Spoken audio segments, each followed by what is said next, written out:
A Town Square media station serving all of South Jersey. This is 97.3 ESPN, home of the Philadelphia Eagles. They've got him! WENJ HD Millville, Atlantic City.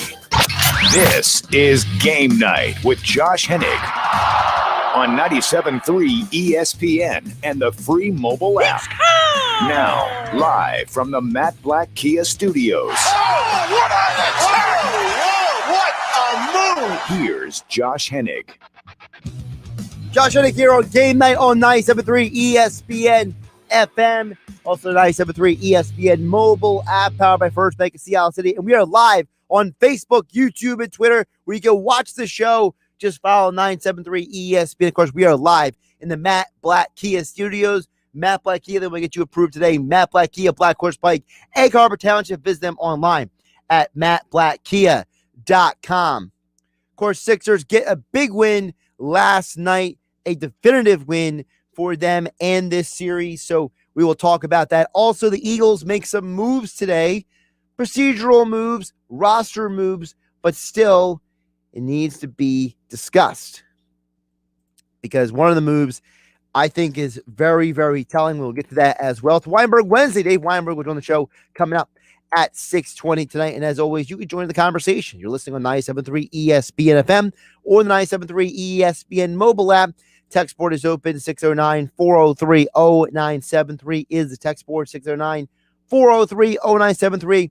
If you're watching live on Facebook, YouTube, and Twitter, you can comment on the stream. Just check out at 973 ESP and join the conversation. So I got to start with the Sixers because I'm watching the game last night, and I think that what gets lost in all the minutia of the game last night is it's not what the guys on TNT said. It's not what people on ESPN said. It's not that Ben Simmons only scored 4 points, even though he personally accounted for 21 points. By the way, really quick, Ben Simmons, if you combine his points and assists last night, he accounted for 21 points last night. That's 17.8% of the team's scoring last night. So Ben Simmons had a more of an impact on the game than people realize offensively. But it's on defense is where the team won the game last night. I've said this 100 times, I feel like, this year. This team will go places if they have a situation like this. You know what you're good at. You know what you're capable of. Defensively, you got to step up. Defensively, you got to go out and get the job done. That's how it works. All right? If you have guys like Ben Simmons, guys like but Matisse Thybulle, George Hill, Joel Embiid, Danny Green, you're supposed to go out there and play defense. That's part of your makeup. Doc Rivers said before the team even ever practiced together, he wanted to have the number one defense in the NBA. Well, last night, minus Trae Young, the Hawks starters shot 44% from the field. And really the only reason why the Hawks stayed in the game was because Herter and Gallinari combined for 41 points off the bench. The Sixers defense compiled 10 steals and 8 blocks, and the Hawks had double the turnovers the 76ers did last night. That's a huge reason why. And look, you want to point to Joel Embiid scoring, fine. You want to point to Shake Milton stacking on the points, cool, man. You do that. But this team showed you that game one was an anomaly. They showed you that game one of this series, they weren't going to let that happen again. That they were dead serious about changing it up. And that's one of the biggest takeaways from this game for me. This game was a statement by the Sixers defense. They were not going to be smacked around by Trae Young again. That they were not going to be run over by the outside shooting of the Hawks. In game one, the Hawks were just out of their mind from three-point range. And they burned the Sixers time and time again on those swing passes. They couldn't do it this time. The Sixers defense was moving. It was getting on top of guys. And Doc Rivers made adjustments. He said, I'm going to go to Shake Milton. And I'm going to have more assignment basketball when it came to the defensive end of the floor. And as a result, Ben Simmons and Matisse Thybulle were both on Trae Young for the majority of offensive possessions of the Atlanta Hawks. I don't think that we can undervalue the defensive effort that we saw in that game last night. And for people to come out last night and today and say that they still think the Hawks are going to win the series, they didn't watch the same basketball game I did. Because when the 76ers are out there playing that caliber of defense, they're borderline unstoppable. It's not just Joel Embiid scoring. I know that's what gets the headlines and it gets people excited at times. But it's the defense that changed the environment, that changed your belief in this team. If the Sixers would have won that game, let's say 130 to 110, or 135 to 125, I would be like, yeah, Hawks are probably going to win this series. But not now. The defense stepped up. They got the job done. And defense travels. You heard Joel Embiid say last night in the postgame that we've been playing better on the road this year. And a huge, huge part of that is because of their defense. I just don't think that we value defense enough because ultimately we don't understand. Okay, maybe not we, but I think a majority of basketball fans don't understand the game. And it's not because people are stupid. You know, I know there are some people out there who want to say things like people are stupid, they're an idiot. No. People don't understand the game of basketball because it hasn't been taught to them properly. So give me about 60 seconds to just kind of lay something out for you. When you watch a Sixers game next, if you're one of these people who you hate Ben Simmons, you only think scoring matters, you only care, you're a box score obsessor, do me a favor. Spend some time watching a few games and only pay attention to the other team's defense. It'll become very clear to you who wins and loses the game just on that. Because if you notice, the teams that have at least fundamental defense are probably either winning the game or they're within at least a possession or two of the game. One of the reasons why the Lakers just completely fell apart in the postseason was because their defense became ridiculously bad without Anthony Davis. And no Andre Drummond or anybody else was going to make up for that. These first two games with the Bucks, between them and the Nets, outside of Giannis, it's been a lot of matador defense. Giannis is playing his tail off, but the rest of his team is not at all. What you saw last night for the 76ers was a commitment to defense. And I think that we don't value that enough. And you know what? Every game, you're not going to have Kevin Huerter go almost perfect from the field, right? In every game, you're not going to have the Hawks be able to shoot the lights out like they did in game one. That was an anomaly.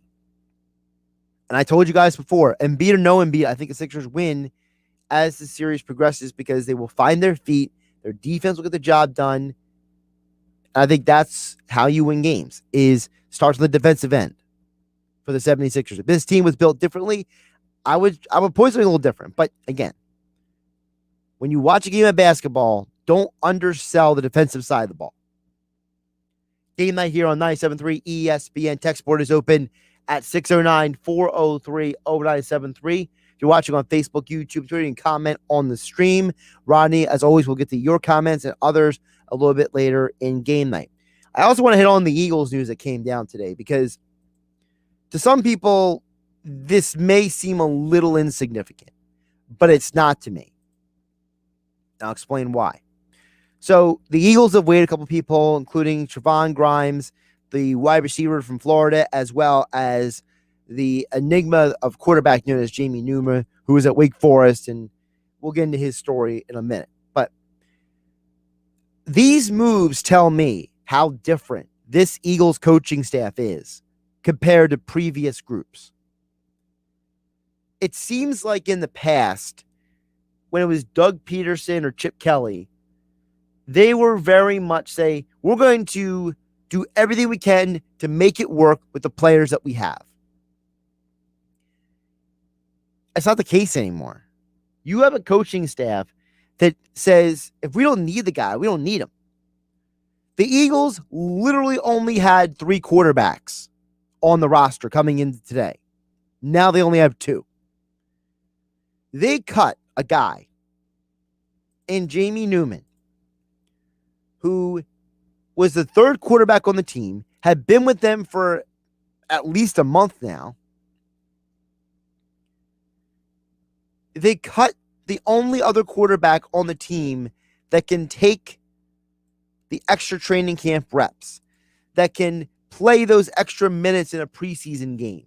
So you don't have Jalen Hurts and Joe Flacco out there the entire time. You cut the only other quarterback who knows what Nick Sirianni wants to do right now.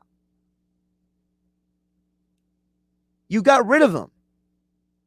You didn't try to make an excuse to keep him. You didn't try to figure it out. You didn't Nate Sudfeld it and try to stash him away on the practice squad so they figured it out. No, you just outright got rid of the only other quarterback available on this team. Less than an hour ago, Jeff Kerr from CBS Sports on the Sports Bash with Mike Gillen said this. I didn't even get a vibe on Jamie Newman was playing that bad. I mean, you gave him an opportunity from Wake Forest. Remember he was at Wake Forest and he went to Georgia, and he had a crazy draft journey to begin with. He left the year early to go into the draft. He was the only undrafted free agent that didn't get any guaranteed money. So I guess that shouldn't surprise any of us. Eagles let him go, but they must have a better 3rd quarterback option than Jamie Newman at this point. The Eagles must have a better option. They better have a better option, because let me tell you something. You are a situation where if you go in the trade again, but you only have 2 quarterbacks, that's going to be a problem. Someone's going to get injured, and things going to go sideways. Typically, you have 4 or 5 or even 6 quarterbacks at times in an offseason. I would assume the Eagles go into training camp with 4 quarterbacks. So I'm going to assume they're going to sign 2 other guys, and that Jamie Newman was just really not good. I heard people tell me, Jamie Newman's got amazing arm talent. He's got amazing potential. He's got amazing ability. And I kept pushing back and telling everybody, I don't care about his potential. You know what great potential and talent? Paxton Lynch. There is something off about the Jamie Newman story. He was a good college quarterback at Wake Forest. He was not exceptional. He was not a superstar. He was not breaking a gazillion records. He was not playing like he was the next big thing. Then he transfers to Georgia. Right after he transfers, JT Daniels transfers from USC. He suddenly opts out of the season instead of going into the quarterback competition with 2 other quarterbacks. And you think it's because, okay, well, we don't really know why you opted out, but obviously you have the option to opt out because of COVID and everything. And then he says something to do with his son, and you can't really fault the guy for that if you have a family and worries. It's understandable. But then during the whole draft process, nobody's hyping him up. Nobody's lauding him. No one's getting excited about him. And he doesn't even get drafted. Then he ends up on the Eagles. And you assume he's going to at least be in training camp because he's one of only 3 quarterbacks on the 90-man roster. And now, on June 9th, a month after he signed with the Eagles, he's cut. I think Nick Sirianni is a little more of a football guy than we realize. I think that he realized something was off here, and he cut ties before things got carried away.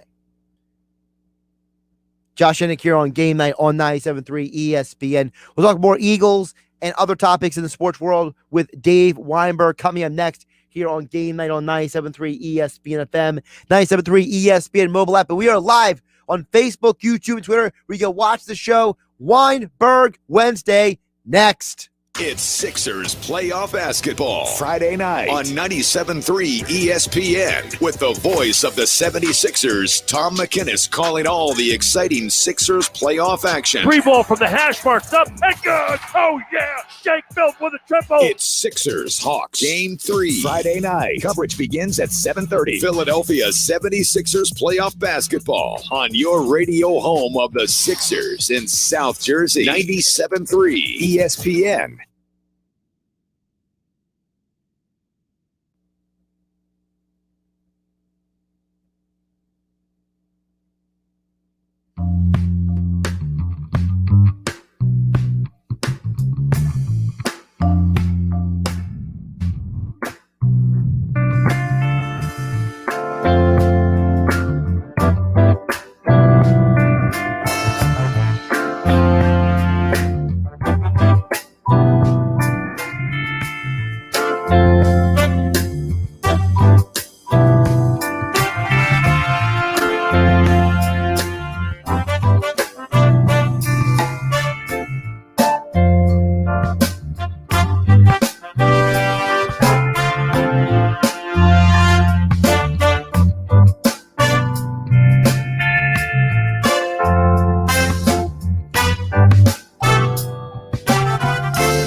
Attention New Jersey, Matt Blatt Nissan needs to replenish their pre-owned inventory. They will buy your vehicle for cash today. You heard right. Matt Blatt Nissan will buy your current vehicle for cash or trade it for top dollar and put zero down payment, pay 0% interest, and get $2,500 off MSRP on every 2021 Nissan Murano in stock. Oh, yeah, it's on at Matt Blatt Nissan. All new loaded SV model 2021 Nissan Rogue. Lease just $239 per month with 0 security deposit. Plus our fast track checkout. Bring any vehicle and Matt Blatt Nissan will buy it for cash or pay top dollar for any trade in Egg Harbor Township next to Home Depot or online at mattblattnissan.com. Negative equity will be refinanced into new vehicle. Qualifications exist. Not all will qualify. 0% APR financing based on 1667 per thousand borrowed. Offers can be combined. Murano VIN MC 101371. Rogue VIN MW 011224. 36 months 10,000 miles for your lease. Lease selling price $28,590. Call 877-289-6660 or go to mattblattnissan.com for complete details. It's on at Matt Blatt Nissan on the Black Horse Pike, Egg Harbor Township.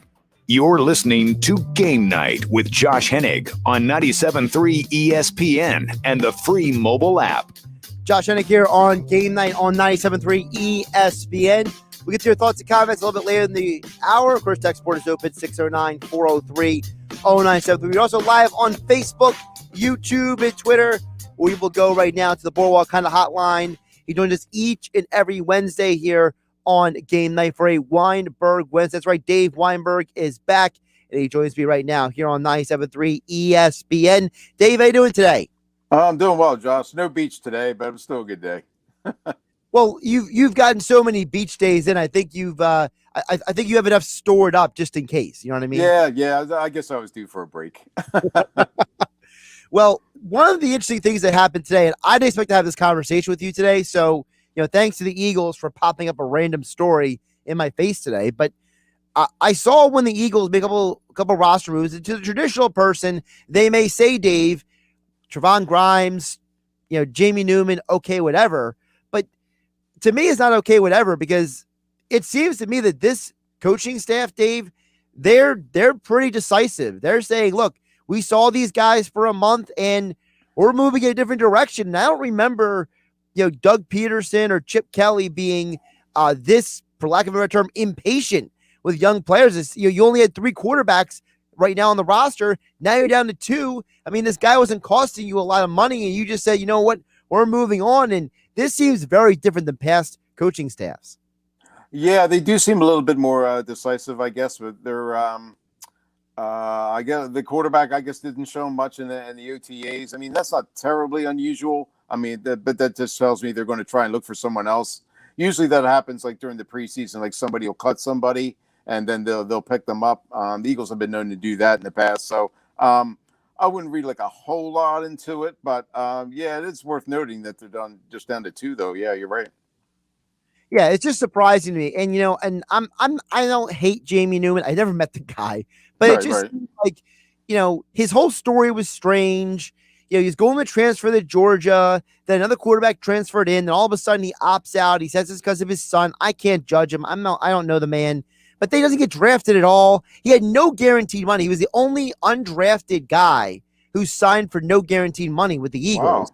Wow. Huh. And then it's like, and now he's out of town, and it's just like, wow, like what happened? Like what happened at OTAs that Nick Sirianni and Shane Steichen told the Eagles front office, yeah, we could do without this guy. It just is just surprising. Yeah. Maybe he lost in ping pong or something. I don't know. Or rock, paper, scissors, or with one of Nick Sirianni's odd ways of gauging competitiveness, which boggles my mind. But that's an argument for another day, I guess. But yeah, it's I guess he just didn't have it, and they were quick to see it, and thought there was no point in bringing him to training camp if they knew he had no shot of making the team or even the practice spot.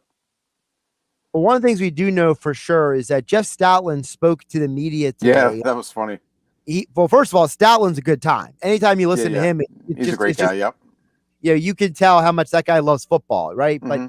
But one of the things that he mentioned is that he confirmed that this is a competition between Dillard and Mailata. Mm-hmm. Which I've been trying to say that to everybody, but nobody wanted to hear me. Right. But, yeah.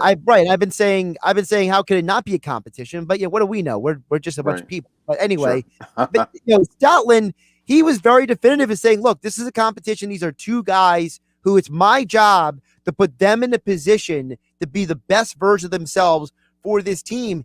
And Stoutland sounded extremely invested in this competition. I loved hearing that from him because we finally got from, for lack of a better term, the horse's mouth that, hey, we're going in the training camp and we don't know who the left tackle is, but may the best man win. I like that mentality.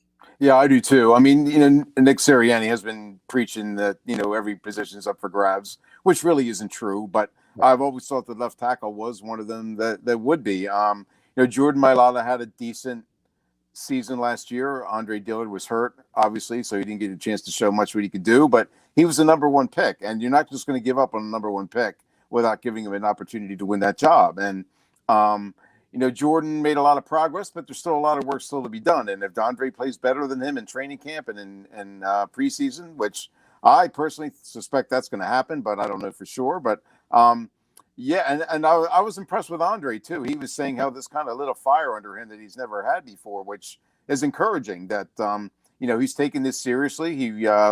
He really wants to win the job. We know obviously he does, but everybody does. But I was kind of impressed with what Jeff said, what Stoutland said, and what Dillard had to say a couple of days ago. So yeah, I'm looking forward to that competition at left tackle. Just as long as JP's not involved. Well, yeah. No offense to Jason Peters, I just never want to see him in the Eagles uniform ever again. I think his time is expired. But right, maybe when they retire his jersey, he could wear it, but that's about it. Yeah. Right, that's fine. I'm good with that. maybe not jersey and pads. How about I say that? No pads with the jersey. There you go. Yeah, absolutely. He hasn't signed with anybody yet, has he? No, he's still hanging around out there. Which I guess he's just waiting for some team to come calling, I guess. Yeah, maybe he's waiting for someone to get injured in a training camp. Yeah, that could be. Yep.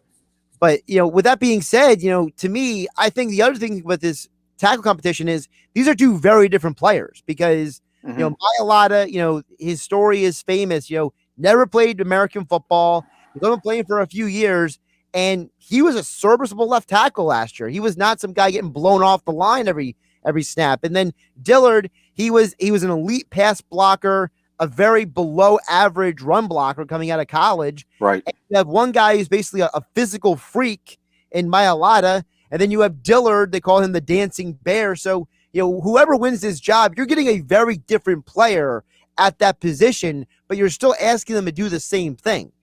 Yeah, no, I'm not sure what they're going to be asked to do. No one really knows, what the system's going to be like. But yeah, I mean, Dillard, he's had 2 years now to put on some bulk, add some weight to him. And everybody wants to rip on him, and I understand that. But just remember that his most of his disastrous performances.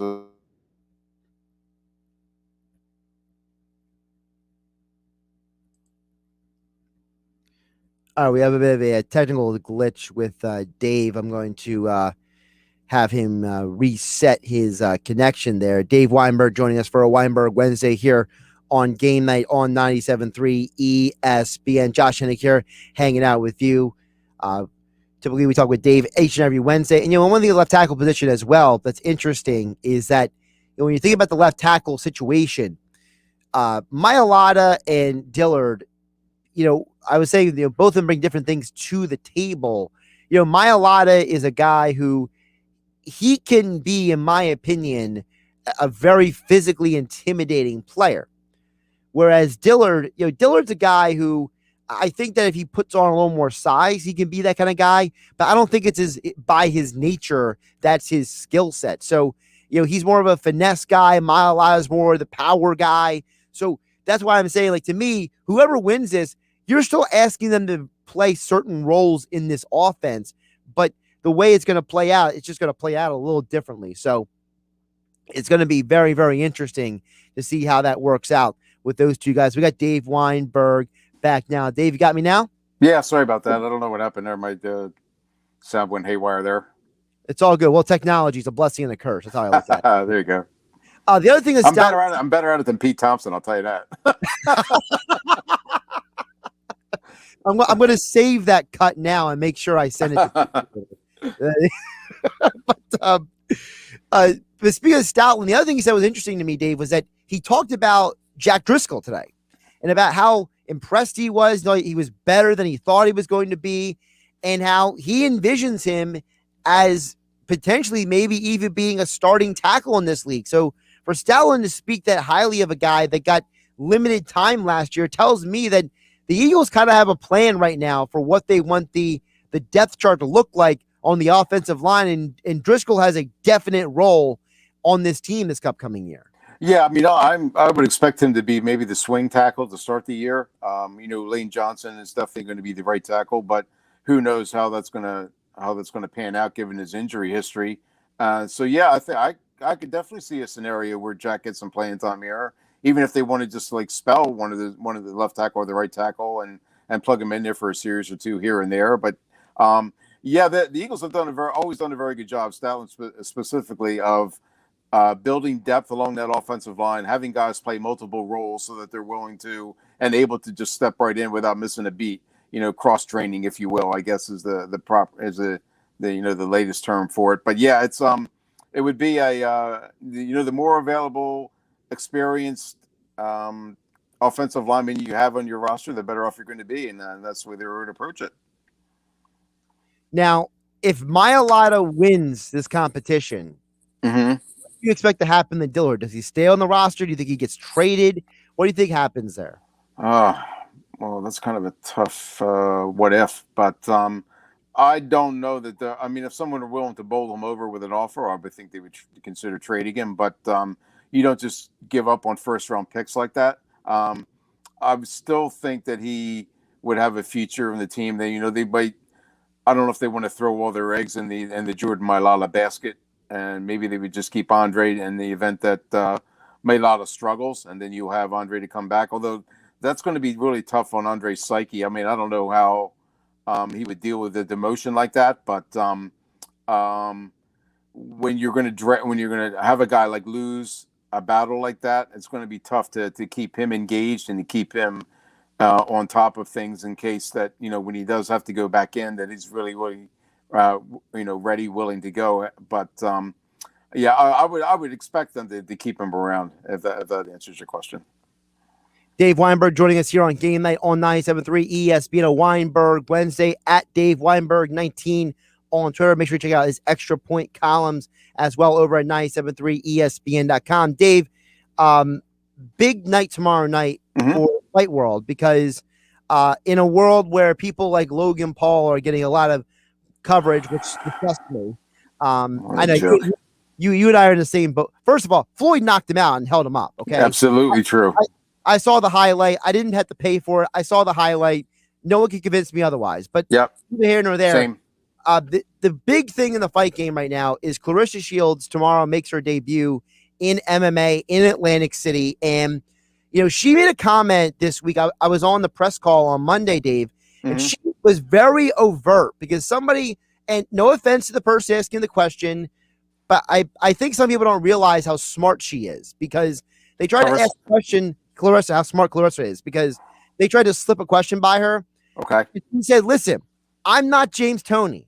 I'm not coming into this with a couple months of training. She's like, I am 100% serious about this. She went down to New Mexico to work with some of the best people on earth in MMA. Holly Holm, John Jones, yep.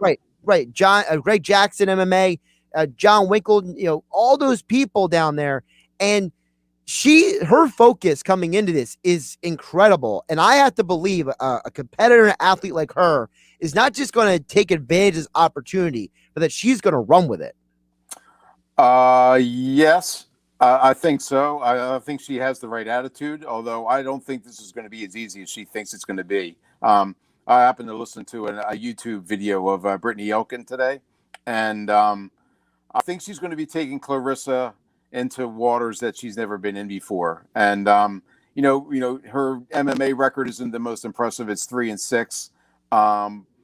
But she's lost to some very good people, and there was just something about her attitude that made me think that there's a lot of people out there that think that they chose Elkin just to kind of not roll over, but as an opponent more than a viable competitor. And something tells me that Brittany's going to give her a fight. Clarissa, I guess, will emerge victorious. I mean, she's favored to win, but I don't think this is going to be the cakewalk that she seems to think it's going to be. Yeah, it's definitely not going to be a cakewalk. You're right. Brittany, she's fought some tough competition herself. It's not like she's she's just kind of out there building a record. But that might be a blessing in disguise for Clarissa, because it's going to force her to look in the mirror a little bit. And MMA is all about testing yourself. The fight game is about testing yourself and finding out what you're really made of. And I'm so fascinated to see how this works out, because if it goes in any semblance of what Clarissa hopes it could be, she could go down as one of the greatest female athletes of all time if she can actually go out there and get a belt in MMA at some point. Because let's be realistic, women's MMA as currently constructed has only been around for about roughly 15 years. Sure. So, the sport is still young, and she has an opportunity to make a statement in the sports world that, only Holly Holm has done. Right. I mean, yeah, she does. She has that opportunity. And if she continues to progress and to work on the craft, then she certainly could attain those kind of levels, that kind of success. But I don't know. I've seen too many boxers think that they can just stand there and whack and go stand up, and that's going to be enough to make them champions. And as you all know, MMA is so much more than that. It's so much more, requires so much more versatility. You have to be so well-rounded. And I think that I don't know for sure, but I mean, there's a lot of difference between fighting for 2 minutes or 3 minutes and fighting for 5 minutes.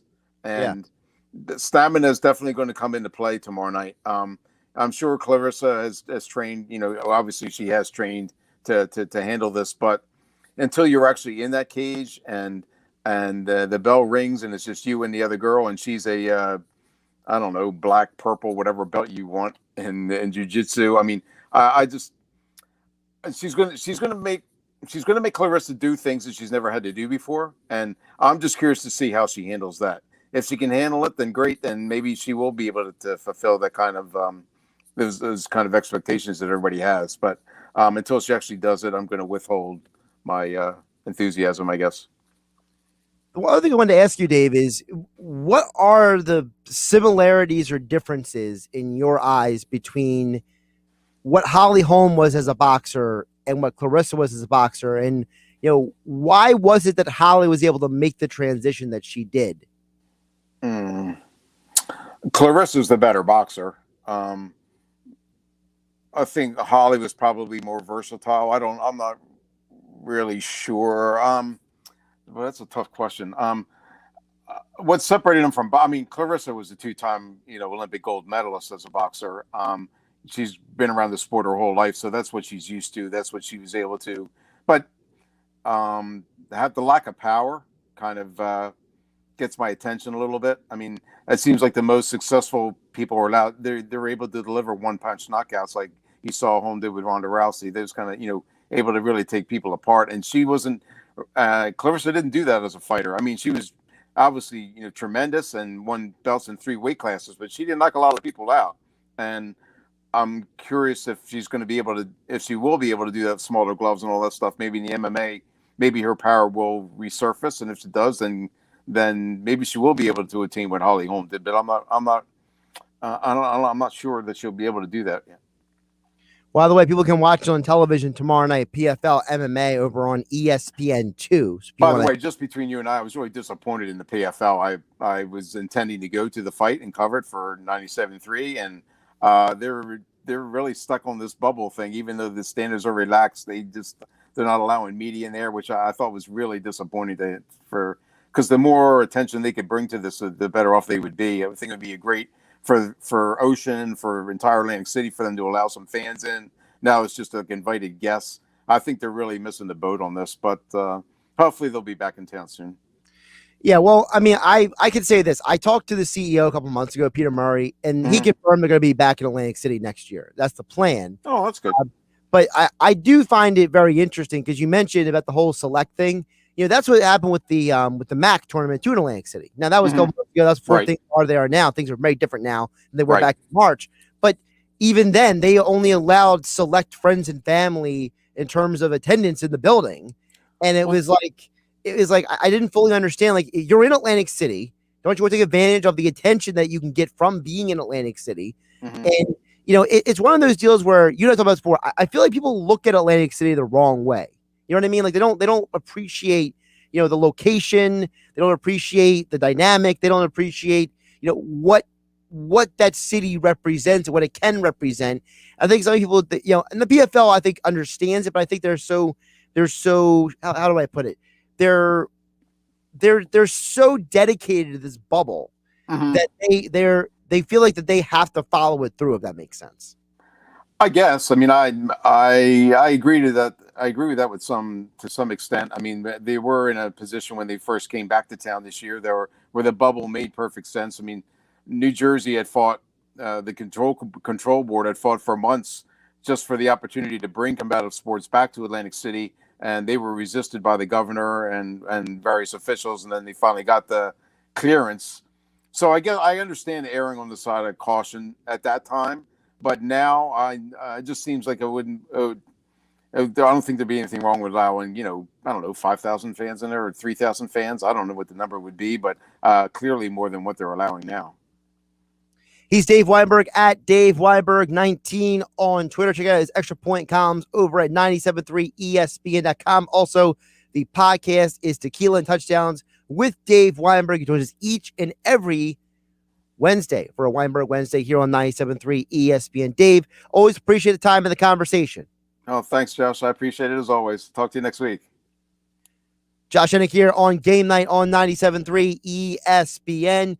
Great stuff from Dave, as always. I love picking his mind about different things because Dave is, he's covered the Eagles for over 25 years. He's covered the sport of boxing for 3 decades. He's seen a lot of different things. I like the point he brought up about Clarissa and Holly is very interesting, about the fact that, Holly had a history of knockouts. She had a history of having that kind of physical ability that translates. And I think Clarissa has the physical ability to translate, but he made a good point. The power isn't there. And you have to wonder, can she find that power with the smaller gloves? In MMA, the gloves are made, for those who don't know, the gloves in MMA are made to protect your hands and your wrists. In boxing, the gloves are made to do less damage to the opponent's face. So that's why, for example, in MMA, you have more cuts to the face than in boxing. In boxing, the fighters take more brain damage than in MMA because the MMA, the gloves are not made to keep the fighter from getting head and face damage. The gloves are made to protect the person punching because a lot of times when you're making certain strikes in MMA, you're causing a lot of impact to the knuckles and the wrist in a way that is not natural. The body it's not a natural kind of impact. Whereas in boxing, the gloves are so padded, you don't have to worry about that. You're more so worried about the opponent taking damage. So that's one of the reasons why the gloves are different. So anyway, we'll get back to your thoughts and comments next. Josh Hennig here on Game Night on 97.3 ESPN. The text board is open, 609-403-0973. And we are live on Facebook, YouTube, and Twitter. I see comments from Rodney. I see comments from Dan EHC with you guys and more next here on 97.3 ESPN FM. Don't forget 97.3 ESPN mobile app powered by First Bank of Sea Isle City. The NBA playoffs continue. 6 to shoot, 7 to go. Durant, top of the arc for 3. Ripped it! Kevin Durant, Kyrie Irving, and the Nets win games 1 and 2 at home in Brooklyn. Now the series shifts to Milwaukee, where Giannis and the Bucks face a critical game 3. They just have to play a lot better on the defensive end. We'll get some transition baskets. It'll get them some better looks at 3. Coverage begins tomorrow at 7 Eastern on ESPN Radio. The NBA playoffs, exclusively on 97.3 ESPN FM.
Why would someone looking for a mortgage at the Jersey Shore take a loan from a company in Detroit or North Carolina or some other far-off place? Online mortgages promise a lot, but don't always deliver. First Bank of Sea Isle City knows the Jersey Shore. We are local lenders. We use local appraisers and provide in-house processing. We understand the unique obstacles of financing in Cape May County. Don't take a chance. Local banking is better. Let us guide you. First Bank of Sea Isle City. Member FDIC, equal housing lender. Now, more Game Night with Josh Hennig on 97.3 ESPN and the free mobile app. Josh Hennig here, back on Game Night on 97.3 ESPN. Great stuff with Dabe Weinberg, as always. And as always, at the end of the show, we get to your thoughts and comments each and every night here on Game Night on 97.3 ESPN. Don't forget, Sixers back in action, Game 3 on Friday night. Thursday night, we have the continuation of the Bucks versus the Nets. So we have the NBA playoffs covered all week long and weekend long here on 97.3 ESPN. And for full coverage of the Phillies, Eagles, Sixers, and Flyers, you can just go over to 973ESPN.com or download the 973 ESPN mobile app. It's free thanks to First Bank of Sea Isle City, and you can customize your alerts right now with the 973 ESPN mobile app. You want only Eagles, Phillies, Sixers, Flyers, or local high school sports coverage. You can get it all on the 973 ESPN mobile app. As promised, I always like to hear what you guys have to say. 609-403-0973. And on Facebook, YouTube, and Twitter, I get to the comments in the order they come in. Rodney chimes in a little bit earlier in the show and said, I doubt the Hawks are getting 41 points out of Kevin Huerter and Gallinari again, even in Atlanta. They sure as heck didn't put that up against the Knicks in that series. Green and Simmons will score more points. It also looks like the Sixers will continue to score like it's still the regular season while holding the Hawks to around 100, which is what the Knicks did for the most part in the first round. A couple things there. Number one, Herter and Gallinari, they may score all those points again. I'm not going to deny they can't do it, but what did the Sixers do last night? They limited the impact that Trae Young had on the game. And so when I look at that game last night, they had a strategy, and they said, we're going to limit Trae Young's impact. And you know what? If Herter and Gallinari go nuts, that's fine. Now, they needed the offensive pick-me-up from Shake Milton, but the reason why they could take the hit they did in the second quarter, just blast like they did, was because they had the defense to rebound and say, we can take the hit and keep ticking because, if someone makes a shot and you play good defense, that's not your fault. Hey, you guys got to tip your hat or, give them a wave and say, hey man, good play. You know what I mean? So I think sometimes, we overlook some of this stuff, you know what I mean? But hey, you know what? It's one of those deals where I think that, they can go out there and get the job done. So I think that defense does matter. Now, Dan in the HT chimes in to counter what I was saying at 609-403-0973 and says, it's easy to say play good defense. Basketball defense mostly about effort. Difficult to play that way throughout the playoffs. Fatigue sets in. Look at the Knicks. Well, first of all, the Knicks didn't lose because of fatigue, all right? You go back and watch those games. The defense was still getting the job done. It's that their offense was nothing. Okay, Julius Randle came up very small in the postseason. He proved to you why he may be an all-star, but he's not the best player on a team that actually is a championship caliber team. He's maybe the third or fourth option on a very good basketball team. And the Knicks were depending on an older Derrick Rose to carry them on offense at times, and they weren't getting it done. Sixers don't have that problem. The Sixers have Embiid. They have Tobias Harris. They have Shake Milton coming off the bench. They have guys like Seth Curry. They have guys that can put the ball in the basket. So it's a little different. The Knicks roster was just not a great roster. They overachieved because of the way Tom Thibodeau coaches, okay? So comparing the Sixers to the Knicks, I think is completely unfair, DNEHT. And yes, fatigue does set in if you play defense for a while, but that's why you call timeouts. That's why you sub guys out. That's why you condition yourself throughout the year in between games so you can play that kind of game. If you don't have the physical stamina to play defense at the professional level, you shouldn't be a professional athlete, in my opinion. To me, it's just that simple. Jeremy chimes in on YouTube and says, Hawks will win the next game, and this thing will be a nail-biter in Game 7. Hey, Jeremy, I've been saying all along, I think the Sixers win in 7. I genuinely think that this is a 7-game series no matter what, because I think the Hawks have two things that the Wizards did not. Number one, I think the Hawks just have a way better team than the Wizards do. They have more talent. They have more depth. They have more guys they can throw at you. And number two, I think that the Hawks have a better coach. I think Nate McMillan is a better coach than Scott Brooks. I think he's more savvy. I think he's a little bit more basketball IQ. And I think he's better at making adjustments. We saw that with Nate McMillan when he was coaching other places as well, Indiana as well as Seattle. We know what he's capable of. So I think that it is something to keep in mind. All right, thanks to everybody for commenting on the show today. I'll be back tomorrow here on Game Night on 97.3 ESPN. Thanks, Dabe Weinberg, for a Weinberg Wednesday. Great conversation with him tonight. And, of course, tomorrow we'll be back at it. Sports Bash with Mike Gill, 2 o'clock. Game Night with yours truly, Josh Hennig at 6, right here on 97.3 ESPN FM. Keyshawn Johnson, Jay Williams, and Zubin Mahente. When I'm watching him, even though he had a good game, and I'm watching Embiid, that doesn't look the same. And when you tell me the first center since Shaq, and then you use Shaq and him in the same breath, I frown. But if you'd have said Embiid is Shaq, I wouldn't have frowned like that. Embiid's game I just like that more than I like that. Wake up weekday mornings from 6 to 10 with Keyshawn, Jay, Will, and Zubin on 97.3 ESPN